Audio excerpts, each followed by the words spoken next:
The Tao of Self-Confidence, episode 499.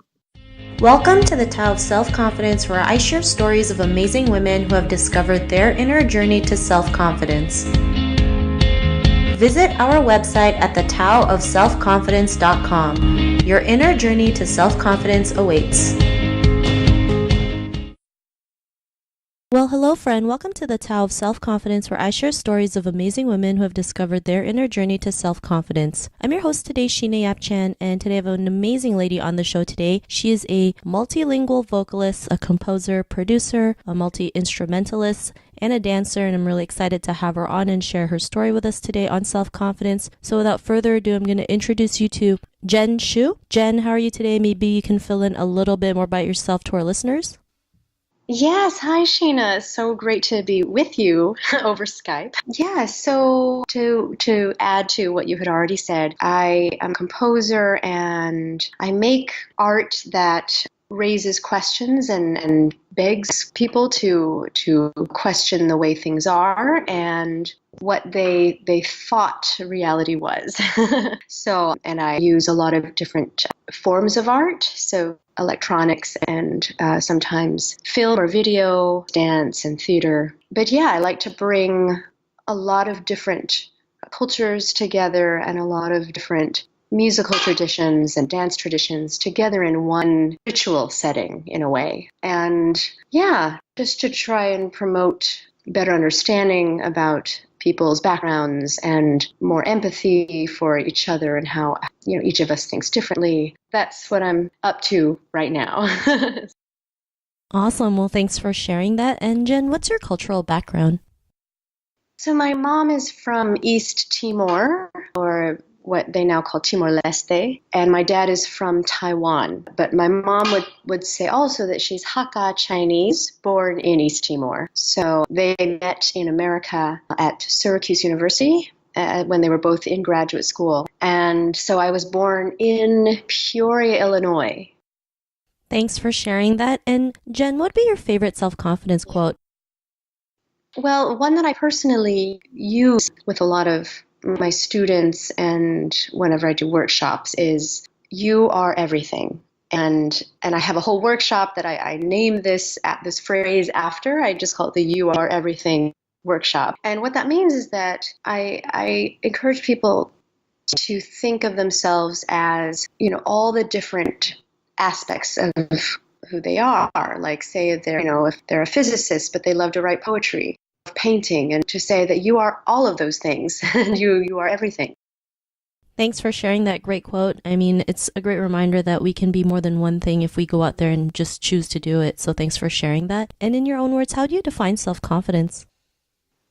I think it's this unwavering belief in yourself, and it's as unwavering as your own breath that keeps you alive. It's you don't have to. It doesn't have to always be said out loud, but it's this constant support that you have within yourself, that, for example, if I didn't get this gig, or if someone turns me down, or if a manager says, oh, we're not interested in you, and all these things have happened to me. So, but yet I still go forward and I still produce great work and give performances and touch people, and touch their hearts. And other gigs come in and other grants, and other awards. And so to me, it's not so much, all that external stuff doesn't really matter. It's that kind of driving force within you. That's the confidence. That was great. Thanks for sharing that. And Jen, what was your life like before your discovery of self-confidence?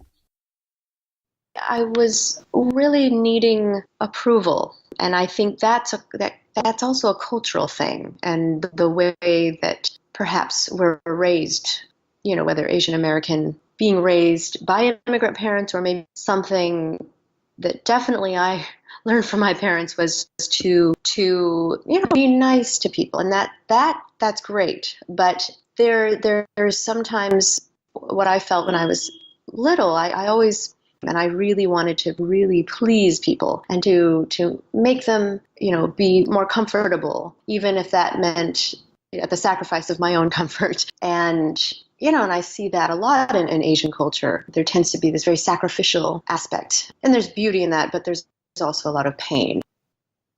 Thanks for sharing that. And I think that's something we all go through, especially growing up as Asian women, is the need to, have approval of everyone, and the compare game is always great. Something that we all can relate to. And, it's just, the way we were brought up sometimes doesn't really help us. It hurts us in the end, not realizing we have to do certain things that's uncomfortable just to please other people, which is really, not right. So what was that point in your life when you realized you were more than enough to go out there and, do the things that you're doing today, have that confidence to go out there and do your own thing? What was that aha moment?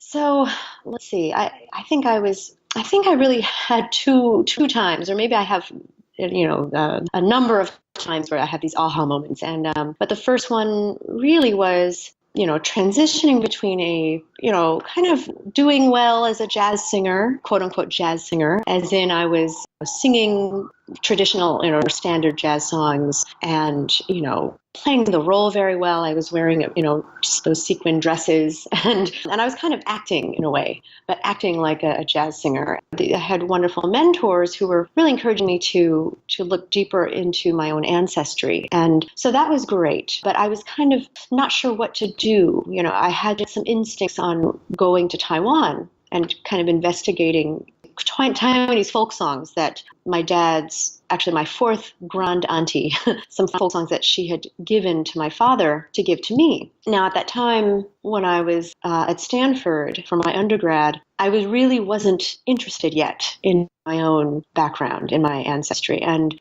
especially growing up in such a non-diverse environment, being in, Dunlap, Illinois, which was north of Peoria, not even in Peoria. But finally when I got to Stanford, where, it was so diverse and, so many people just so open-minded. And, I did meet another saxophonist from Chicago who's a very well-known saxophonist now in New York. And he also was really pushing me toward, who are you and what are you going to contribute in your art? Are you just going to be someone who sings like Sarah Vaughan, who looks Asian, or are you going to make your own music that, will be a new thing and will redefine, whatever it is that you're doing, whatever kind of music that you want to make? So that was a really critical time. That was 2003. And, I just, at kind of all these wonderful mentors, kind of at their urging, I quit my job and I just went to Taiwan. I broke the lease of my apartment in San Francisco. I just went to Taiwan for 2 months, just on my own dime. And that was such a huge leap of faith. And again, kind of thinking I don't know what's going to happen, but I just know that's where I have to be to push myself, and to kind of not be in this comfortable zone, but to be kind of on the edge of what I, just kind of not knowing. And I, after making that leap, after spending 2 months in Taiwan and then going to Cuba even to research the history of the Chinese there in Cuba, because I had a sense I'm going to write some music about this history. And anyway, just having done that, that was that kind of broke everything open. And so after making that leap of faith and then survive, I realized, I can just do exactly what I want to do. And, just look for funding and it'll all fall into place. So my current project being this 50-state tour, that has been very amazing. And, being able to be that artist whom I wish I could have met when I was a small girl, an artist of color, an artist who looked, Asian. I never got to see that when I was a small girl. And so I'm just trying to be that artist for that little girl. And so, that tour has begun, and it's just been amazing to inspire, especially young women.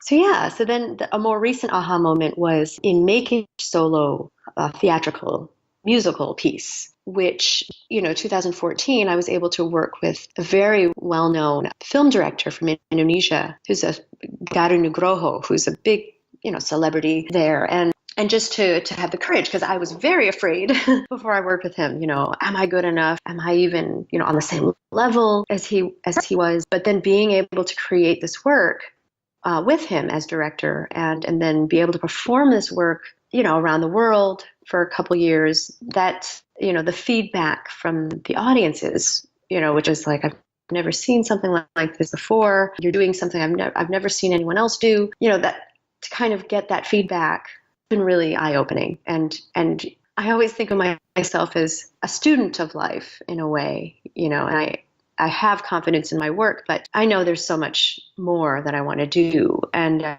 sometimes you forget that, oh, yeah, you are doing something that no one else is doing. And that's exciting. And so I just want to keep doing that and keep pushing to create these new genres. Thanks for sharing that. Those were great stories that you mentioned. It just really goes to show that anything's possible if you just push through it, even if there's, heartaches, fears, days where, you don't feel like getting up. Like, you just keep on going and you'll get there. So thanks for sharing that. And to the woman who's listening to your episode, she may be in her own journey of self-confidence. What would be that one tip you would give to her?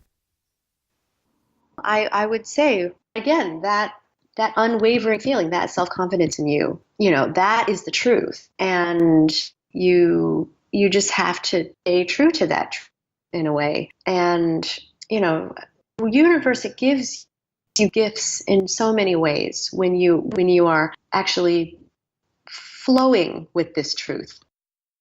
Thanks for sharing those great tips. And Jen, if our listeners wanted to get to know a little bit more about you and what you do and check out some of your work, is there any links or social media profiles we can connect with?